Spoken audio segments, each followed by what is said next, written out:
Ikaw ang binibining na ninanais ko, binibining marikit na dalangin ko. Ikaw ang lang siyang nakikinig sa mga sinasabi nito. Nakuyom niya ang kamao at nakaramdam ng galit para sa lalaki. Ano ang dapat kong gawin? Lakas loob niyang tanong sa pulis. Makipag-areglo na lang ho kayo kay Mr. Il Madrid para matapos na ang lahat at hindi na humatong sa kulungan. Suhestyon nito. Chapter 8. Maaga nagpunta ng opisina niya si Zack. Hindi siya nakatulog kagabi kakaisip sa babaeng sumapak sa kanya. Nagka-interes siya dito at napabilib siya sa husay nitong manapak at manipa. Kagabi ay naghain siya ng reklamo sa mga pulis pagkagaling niya sa ospital pagkakuha ng medical record niya. Ginawa niya iyon dahil may mas maganda siyang plano para sa babae. At iyon ay ang pagpanggapin nitong girlfriend niya. Perfect ang babae sa plano niya. Nakita niya ang mukha nito kagabi. Kahit na nakasuot ito ng sombrero, ay alam niyang maganda ito. Ganda na pwedeng ihilera.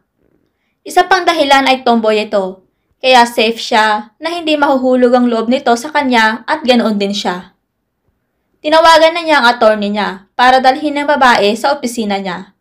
Wala naman siyang balak kasuhan ito. Ang gusto lang niya ay takutin ito at makuha ang gusto.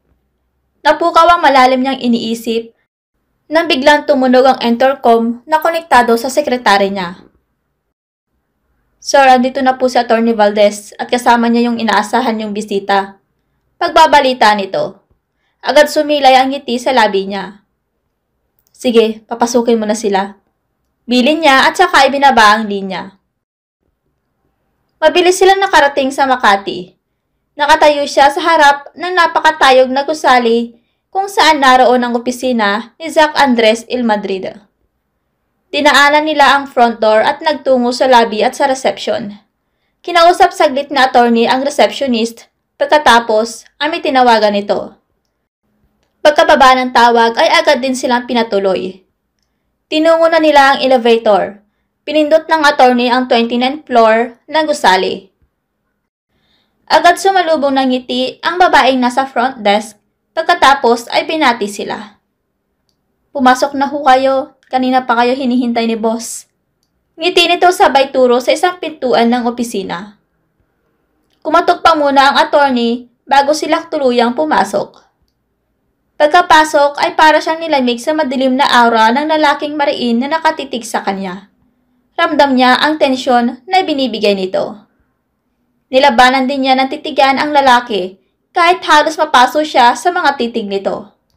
Parang biglang naglaho ang kagustuhan niyang mag-sorry dito. Tumikhim ang attorney nang mapansin ang umiinit na tensyon sa pagitan nila. Pagkatapos, agad nito pinaliwanag ang nangyari sa presinto. Salamat, Attorney Valdez. Tatawagan na lang kita uli kapag kailangan kita. Kailangan ko munang makausap si... What is your name again, kid? Tumingin pa ito muli sa mukha niya nang magtanong. Sammy. Tipid niyang sagot. Nakunot pa ang noo ng lalaki pagkarinig sa pangalan niya. Okay. Sige, attorney. Kailangan ko na muna makausap si Sammy. Pagpapatuloy niya ulit sa sinasabi kanina. Okay, sir. Tawagan na lang ninyo ako kapag may ipag-uutos kayo. Wika ng attorney at agad na rin na umalis. Umayos ito ng upo at saka niluwagan ang suot na necktie. Mariin itong tumitig sa kanya na parang nang uusig. At hindi niya nagustuhan iyon. Now, have a seat, kid. Mahalaga pag-usapan natin. And could you remove your cap? Nakakaasiwang makipag-usap sa'yo. Dahil dyan sa suot mong sombrero. Dominante nitong utos at tinuro pa ang upuan sa harapan nito. Naiinis siya sa mayabang na pag-utos nito sa kanya. Lalo na ang pagtawag ito sa kanya ng bata. Nawalan na rin siya ng ganang mag-sorry sa lalaki. Napakayabang at arugante pa rin nito. Gusto ko lang hulinawin. Hindi na ako bata. Isa pa ho, hindi kayo inaano ng sombrero ko. May angas niyang sagot dito. Hindi pa rin siya umupo at diretso lang na nakatayo. Napansin naman niya ang pag-igting ng bagang nito. Okay, first, Give me back my wallet. May pagsuko pero malamig pa rin nitong wika. Habang pinapasadahan pa rin ng tingin ang kabuuan niya. Parang kinakabisa nito ang itsura ng pananamit at ayos niya. Tinapunan pa muna niya ito ng masamang tingin bago binuksan ang backpack at kinuha doon ang wallet ng lalaki. Pabagsak niya itong inilapag sa mesa nito. Kumpleto ba to? Wala bang nawala dito? Walang gana nitong tanong habang sinisipat ang wallet pagkadampot nito. Wala akong nawala dyan. Ngayon na naibalik ko ng wallet nyo, pwede na po ba akong umalis? May trabaho pa ho ako eh. Sarkastiko niyang sabi. Nag-angat muli ito ng tingin at pinaningkitan siya.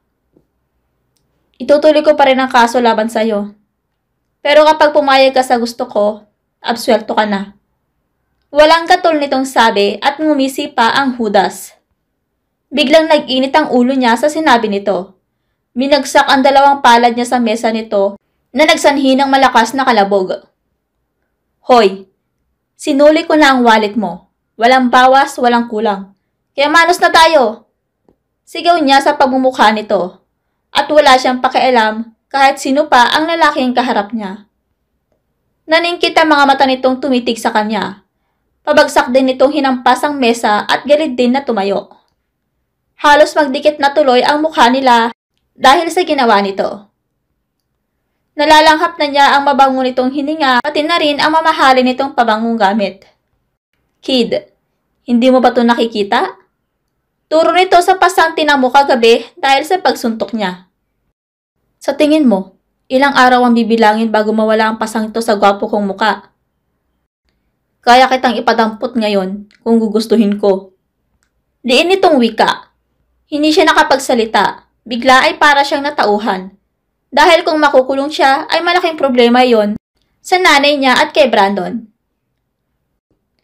Mayaman ito, kaya alam niya kung ano ang kaya nitong gawin. Pero pwede naman siguro siya makipag-arelo dito at gawin ang hinihingi nitong kapalit basta kaya niyang gawin at hindi masama. Ano bang gusto mo? Inis niyang tanong. Hindi pa rin binabawi ang pagkakatitig sa lalaki. Tumayo ito ng tuwid at bumalik sa pagkakaupo. Sit down first. Hindi ako nangangain.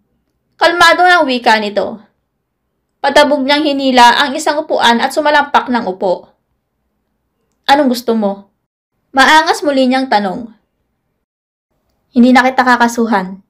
Kakalimutan ko ang panununtok mo at pananadyak mo sa akin. Kung papayag kang maging girlfriend ko. Nanlaki ang mga mata niya sa sinabi nito. Sabay humalagakpak ng tawa. Nasa katinoan ka pa ba? Ako? Magiging girlfriend mo? Ha! Hindi nga kita kilala eh. Natatawa pa rin niyang sagot dito. Huwag kang assuming. Dahil una, fake girlfriend ang ibig kong sabihin. Isa pa hindi ako magkakagusto sa batang tomboy na pormahan ng lalaki. Nakakapagtaka lang na hindi mo kilala ang nag-iisang anak ng mga Il Madrid. Mayabang pa nitong turan. Hindi niya akalain na talagang sagad sa bituka ang kayabangan nito. Naisip niya, may pagmamayabang din naman talaga ito. Dahil bukod sa mayaman, ay gwapo rin. Bigla siyang umiling at sinita ang sarili dahil sa kung ano-anong iniisip. Napansin niyang hindi pa rin ito inaalis ang tingin sa kanya at patuloy na pinapasadahan siya ng tingin. Kitang-kita niya ang pagkadisgusto nito sa itsura niya. Lalo siyang nainis sa ginagawa nito. Maghanap ka na lang ng iba, Mr. Il Madrid. Hindi ako interesado. At ayoko magkaroon ng sakit ng ulo. At tigilan niyo na ang pagtitig sa akin. Baka matunaw ako. Pagkawika ay tumayo na siya agad para layasan ang hambog. Wala na rin siyang balak mag-sorry dito. Pinaimbestigahan na kita. Alam ko kung saan ka nagtatrabaho. Alam ko din na trainer ka sa isang taekwondo class. Kaya pala magaling ka makipagsuntukan. Well, alam mo naman siguro na maaari ka mawala ng lisensya kapag tinuloy ko ang kaso. Lalo na at labag sa policy ng taekwondo ang manguna sa pakikipag-away. Mariin itong wika. Nagpantig ang tenga niya sa mga sinabi nito. Lalo siya nagalit sa lalaki dahil sa ginawa nitong pagkalikot sa pribado niyang buhay. Ang bilis naman nitong pinaimbestigahan siya, samantalang kagabi lang nag-cruise ang landas nila. Pero kung sa bagay, mapera ito. Isang pitik lang nito, makukuha na nito ang gustong malaman. Mabilis siyang lumapit dito at hinila ang kwelyo nito. Napayuko ito dahil sa ginawa niya. At dahil matangkad dito ay nakadukwang tuloy ang gwapo nitong muka sa mukha niya. Wala kang karapatan pang himasukan ng buhay ko. Gawin mo ang gusto mong gawin. Hindi ako natatakot sa iyo. At hindi ako papayag sa gusto mo. Matigas niyang singhal sa mukha nito. Lalo pang hinigpitan ng hawak sa kwelyo at ramdam niyang nasasakal na ito. Pero imbis na pumalag ito ay lalo pa nitong inilapit ang mukha sa kanya na nakapagpaatras sa kanya, kaya naman lumuwag ang pagkakahawak niya sa kwelyo nito. Try me then, kid. Paus nitong wika. Bigla pa nitong hinawi ang suot niyang sombrero. Bigla ay sumambulat ang may kahabaan niyang buhok. Hindi niya na ito naitali kanina dahil sa kamamadali. Basta na lang niya iyon ipinulupot at ipinatong ang sombrero. Napalitan ng pagkagulat ang kaninang mapang-asar na mukha ng binata. Napansin niyang natigilan ito nang makita ang kapuan ng mukha niya. Nataranta naman siya at agad na binitiwan ang hawak niyang kwelyo nito. Mabilis na hinablot ang sombrero niya sa kamay nito at isinuot muli. Gawin mo ang gusto mo, Mr. El Madrid. Pero hindi pa rin ako papayag na magpanggap bilang girlfriend mo.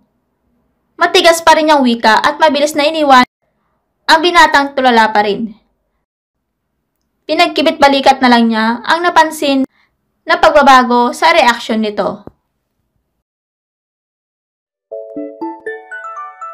Ikaw ang binibining na ninanais ko, binibining marikit na dalangin ko. Ikaw ang nagbigay ng kulay sa aking mundo. Sana ay